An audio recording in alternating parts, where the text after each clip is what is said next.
Welcome to the Brains on Brains podcast, brought to you by ECNP, where early career scientists speak with the most interesting experts in applied and translational neuroscience.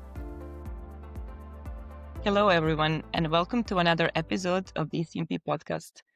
My name is Jelena Brasanac. I'm a postdoctoral researcher at Charité University Hospital Berlin, and I'm very happy to be your host today.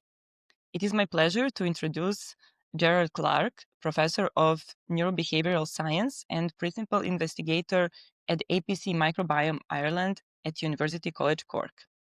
Professor Clarke completed his bachelor's in chemistry and his master's in neuropharmacology at the National University of Ireland, Galway, before earning his PhD in neurogastroenterology at University College Cork.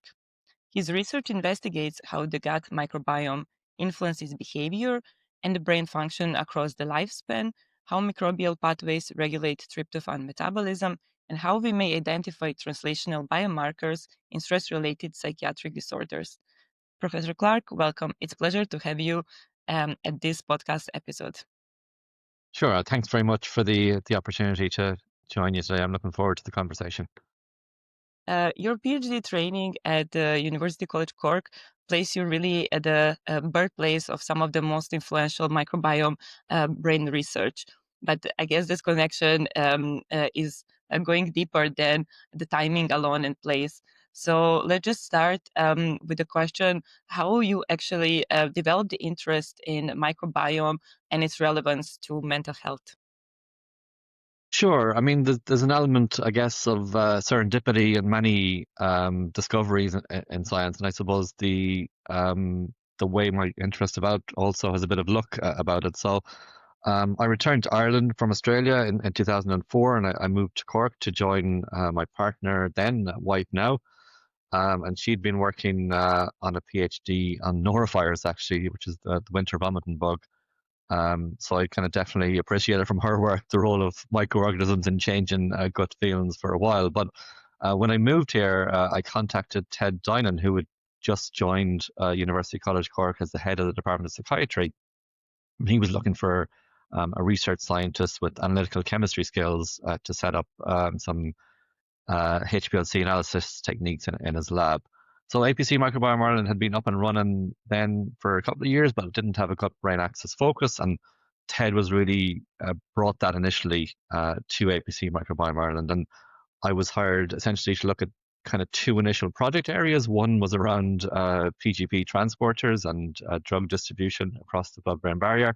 And the other one was a focus on the kynurenine pathway of tryptophan metabolism. So the second project there, tryptophan metabolism, kind of overlapped a lot with the potential mechanisms through which the microbiome might be impacting mental health. So it really kind of took off from there. And I always kind of think of the irony that my wife is the one with the microbiology experience, but now she works in anatomy and neuroscience while I'm the one that's working on microbes.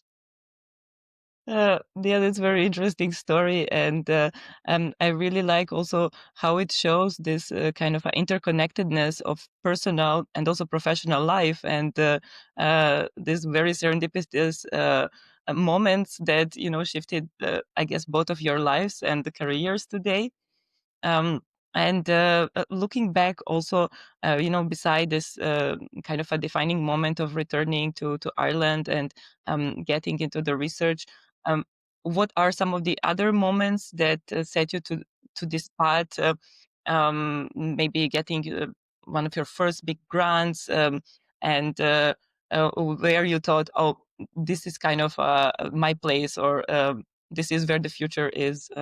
When it comes to the research that you're doing today? Yeah, I mean, a lot of that is down to people, really. I think so. Science essentially is all about people, from my perspective, and Ted Dinan was very influential in guiding that initial kind of change of focus from tryptophan metabolism into tryptophan metabolism by microbes and how that impacts mental health. But there was also a number of other people here in UCC that kind of influenced that. So when I joined, a name that might be familiar to many people in ECNP was also here, Siobhan O'Mahony. And Siobhan O'Mahony is a really super positive person, and it was great to work with somebody like that. And shaped a lot the way we think about stress and the gut microbiome. So they were two very influential people. And then about a year later, after I joined John Cryan, who will be absolutely familiar to most people listening to the ECNP podcast. So he joined, and he's been a great kind of mentor, colleague, and friend. And also, when he came, he provided the added impetus to really advance microbiome gut-brain axis research, and it really it had started, I guess, in 2004, but when he joined in 2005, it accelerated a lot. Yeah, so the whole work that is coming from Cork has shaped practically a majority of what we know about gut brain axis and its role in shaping like stress reactivity, anxiety, cognition, and neurodevelopment. So maybe we can also unpack this a little bit to our listeners. Maybe give us like a little bit overview, maybe what is actually gut brain axis, and what are some of the landmark findings that are defining the field. So kind of a little bit of the state of the art.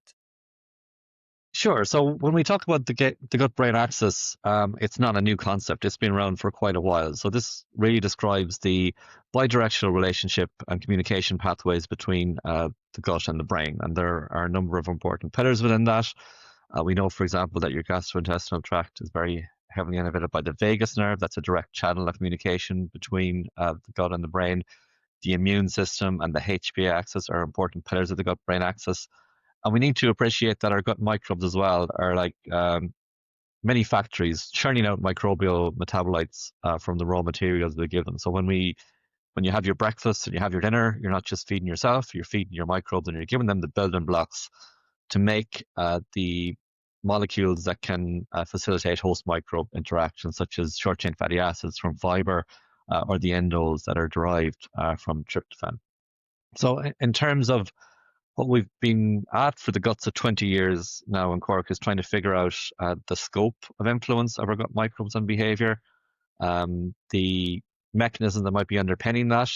We've been looking at this across the lifespan and always with a translational perspective to see if what we observe in our preclinical studies can also be relevant in a clinical context.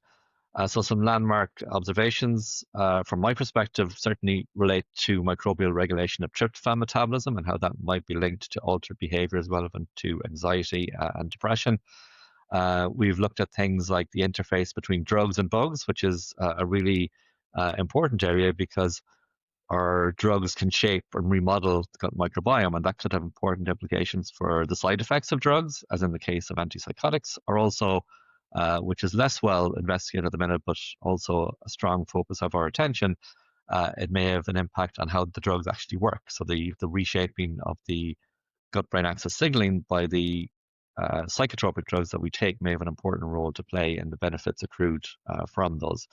But there have been many other studies showing that most fundamental aspects of brain function can be impacted by your gut microbiome. We're thinking about neurogenesis in hippocampus, we think about microbial stress interactions, circadian rhythms. So there's a real large scope of influence and an increasing understanding, I think, of the mechanisms that are underpinning that, be it microbial metabolites, or be it the vagus nerve, or be it immune system alterations.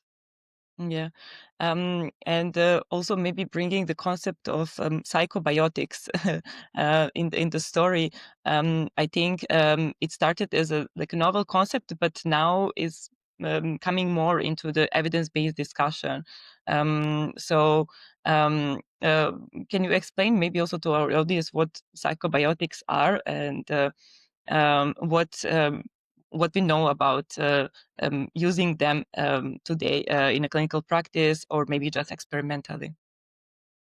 Sure. I mean, so psychobiotic is a concept that Ted and John coined to describe initially kind of a turbocharged probiotic, essentially a beneficial bacteria that might have an impact on mental health. It's since expanded a little bit to incorporate microbiota-directed interventions that might be able to beneficially impact gut and brain health, I suppose. So it's a pretty broad concept. And because we know a lot more about the impact that our gut microbes have on brain function and the mechanisms that they recruit to do so, we can really think about now psychobiotics with defined mechanisms of action to have a targeted impact on the desired behavioral domain that we're interested in. How far are they from the clinic? Do you think they're still way more experimental, and or do we already see some evidence of applications in the clinic that were successful? So it's probably skewed towards experimental right now. So our approach really has been to screen for psychobiotic properties preclinically, and then to see if we can translate that into healthy populations initially. And we've had some success with that, with particular strains of bacteria, and also some strains where we've got a strong signal in our preclinical studies, and it didn't work when we looked at it in healthy human populations. Um, they've been deployed in clinical scenarios, I suppose, as adjuncts to conventional antidepressant treatment, for example. And the evidence from coming back from these studies is a little bit mixed at the minute. Um, so there is some evidence that they do improve depressive symptoms, for example, when they're administered in conjunction with traditional clinical management strategies for depression. But a lot of those studies are small, so it's a bit premature, I suppose, to make recommendations about what would be the best psychobiotic for depression right now.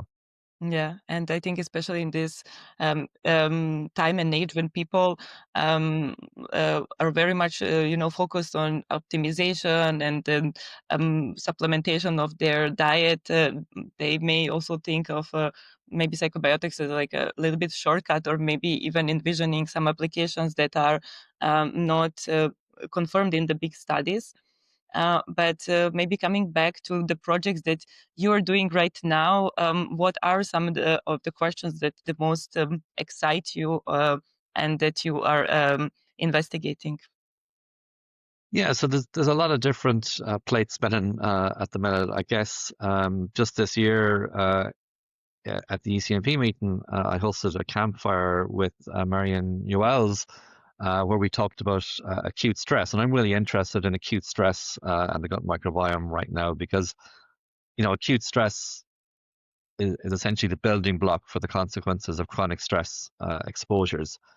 And what we've shown recently is that when you stress out an animal with a restrained stressor, that you can change the microbial production of metabolites in the gut. So a stress that's directed at the host really is changing a microbial response, and they respond by producing different types of metabolites that can have an impact on host physiology. So that's something that's an active area of research right now for us, and we've seen that some of the metabolites that are modified following acute stress, like those derived from tryptophan, for example, can impact barrier function in the gut and the brain, or can impact synaptic plasticity, for example. Another project that we've just kind of finished off is a consortia project from the EU Horizon network across Europe, really, where we were the preclinical side, and that was focused on psychiatric comorbidity in irritable bowel syndrome. So irritable bowel syndrome was traditionally viewed as a functional gastrointestinal disorder, but really it's been reframed now as a disorder, prototypical stress-related disorder of gut-brain axis interactions. So we were originally interested in that because of the psychiatric comorbidities, so very strong, very high levels of anxiety and depression in individuals with IBS. And the Discovery Project, as it's called, we were charged with trying to understand whether different individuals, different subgroups of IBS with or without psychiatric comorbidity might have those phenotypes driven by the gut microbiome. But there's other studies in the area of lifestyle factors like exercise. Does that produce its benefits for depression via the microbiome? And I've talked about psychobiotics in the context of probiotic strains, but we also are interested right now in whole diet, psychobiotic diet approaches. So somewhat like a Mediterranean diet, but also with the aim of increasing the intake of fermented food. So that can that be an approach to ultimately treat stress-related disorders? So these are kind of many of the areas that we're interested in right now. Yeah, that is very exciting and kind of a mechanism is where things get, very, I would say, beautifully complex, and having everything like together with, immune signaling, neural pathways, metabolites, neurotransmitters, and of course, it makes the research more difficult and complicated, and especially when it comes to studying diet, I think it's like one of the areas where like specific difficulties are in place, because it's difficult to monitor really the diet of participants, and there have been many studies coming about the positive influence of the Mediterranean diet, and also probiotics or fermented diet. However, there is always like a lot of complexity involved in that. So how do you approach these big studies, or with a lot of kind of covariables that are influencing the ones that you are researching? And I think also with these topics that are in the eyes of the general audience, also very important, and people have very strong opinions about their diet. How do you approach this?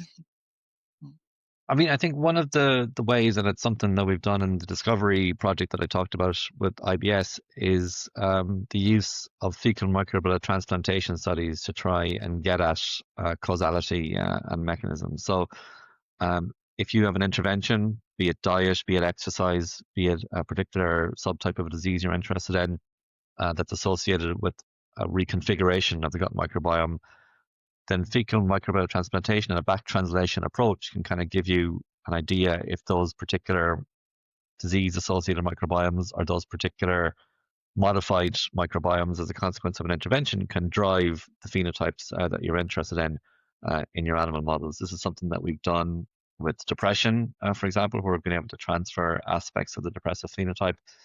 It's something that we've done with a very specific type of anxiety, social anxiety disorder, where we worked in collaboration with somebody else who'll be very well known to the ECNP community, David Slattery, who'd established this social fear conditioning approach. So we're able to show the transfer of a very specific type of anxiety via that FMT approach as well, and then try and pinpoint brain axis signaling pathways that were altered as a consequence of that transfer.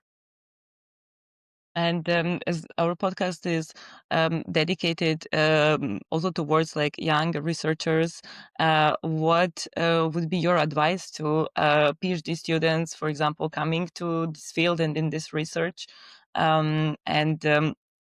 especially in regard to obstacles that people can face building the career in this field, but also in science in general? I think in general, advice would probably be, you have to follow your interests, I suppose, and pursue something that really you're passionate about. And that can be different from your initial training. So we talked at the start, I moved from chemistry to neuropharmacology, and then from neuropharmacology to neurogastroenterology. So I think the days of traditional disciplinary silos are probably a little bit numbered. So really what you're learning in your initial training are transferable skills that you can apply to a topic that really interests and motivates you to research. As with any subject, you need to read widely to build your expertise. You need to be resilient. There are going to be ups and downs along the way. Rejections are very common, unfortunately, in this line of business, be it grant applications or be it papers. So you need to be able to deal with that and build your resilience strategies. And also take risks and trust your gut instincts, maybe would be good advice. But I would say, generally, this is a social game. Science is about people. You need to build a network. And one of the things that ECNP is excellent at is supporting early career researchers to build networks. So apply for travel grants, apply for the early career meeting that's held in Nice yearly, submit symposia proposals. These are the ways that you can enhance your social networks within science, and these are the networks then that you can rely on as you advance your career. Those are very excellent advice. And I would also like to emphasize exactly what you said about building these transferable skills and thinking beyond just the primary discipline that you've been trained in. And also maybe even broader, having this sort of collaboration maybe with industry or transfer. And in your projects, I also could see that you've been also working with industry to kind of help develop some sort of like a knowledge around gut-brain, this gut-brain guide, or about the probiotics. So I think for scientists, it's also important to probably expand this network, like even beyond science, and have the experience working with industry. Um, Absolutely. I mean, I think it's very important to kind of build those relationships as well. And within APC Microbiome Ireland, our collaborations with industry are very important to us. And we really see those projects that we engage in with industry as a co-creation of a research study that reflects our shared interests in generating products that might be beneficial for consumers, you know? Yeah, because in the end, what we are doing and researching should be for the benefit of the public. And a lot of time that means communicating our research and engaging with the various players in the field. Do you have maybe also some advice for researchers that are maybe shy or reluctant to share their research? How to do that? You mean share their research with industry or share their research more generally? More generally. Yeah, I mean, a lot of the things that we've talked about already are the ways of disseminating research. So there's traditional mechanisms via conferences like the ECNP meetings or other ones. The early career ones that I've talked about in Nice are good um, way to get into it, I suppose, because you're often there with your peers, and the ECNP meeting in Nice in particular creates an environment where you have access to leading researchers in the field in a kind of an informal, almost social setting. So there's certainly good ways to do it, but you also need your mentors and your supervisors to promote your career. And we often get invitations or queries from journalists, for example, about different science projects. So you can really bring your team into that and advocate for them to make those connections as well. Yeah, so maybe that would also be the good advice for all the senior researchers or mentors to um, help earlier career researchers to kind of bring them into this area of sharing research, and maybe mentor them how to do so. Yes, absolutely. I mean, I've been very fortunate in my career that both Ted Dylan and John Cryan were, you know, they're colleagues and friends, but they were also good champions for me, and they also provided, you know, they provided the opportunities that I needed really to increase my research profile. Yeah, this is also something that we hear over and over, this power of mentors and meeting, I guess, right people at the right moment. And sometimes we, without even asking somebody to formally be your mentor, but these colleagues, they kind of become your mentors along the way. Um, For sure. And also, I mean, the way we're set up here with APC Microbiome Ireland, it's maybe a little bit different from classical situations, but certainly within that, um, we do encourage public engagement. We do encourage dissemination of research, and everybody that works within APC Microbiome Ireland is expected to do these different activities for dissemination of their research, via to the public or to patients. So there's a structured pathway in place there where you can build up your experience in communicating research. For example, when I joined, we often went out to schools, local schools in the area, to talk about the microbiome and to embed knowledge about the microbiome at that stage, which is critical uh, as a critical point, I suppose, in educational development. Okay. That sounds great. And people should check if something similar also exists at the universities or institutes where they are in. So we are coming to an end of our podcast, and maybe just for the last question, what is something that you hope for the field going forward, and what are some of the exciting developments that you would like to see?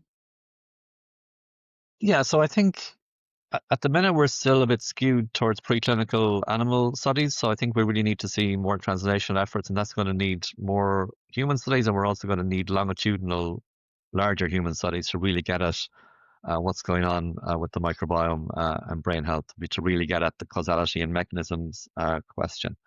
I think other exciting areas probably would be the way the field has transitioned from biomarker assessment based on composition, but now we're looking much more at functional outputs as well. So I think we can probably build on that. And some of the exciting things maybe we might see in the future are new tools for more precise editing of the microbiome, because maybe some of our tools are a bit more general at the minute, but there's some recent papers around CRISPR technology and how that can be applied to precision editing of the microbiome.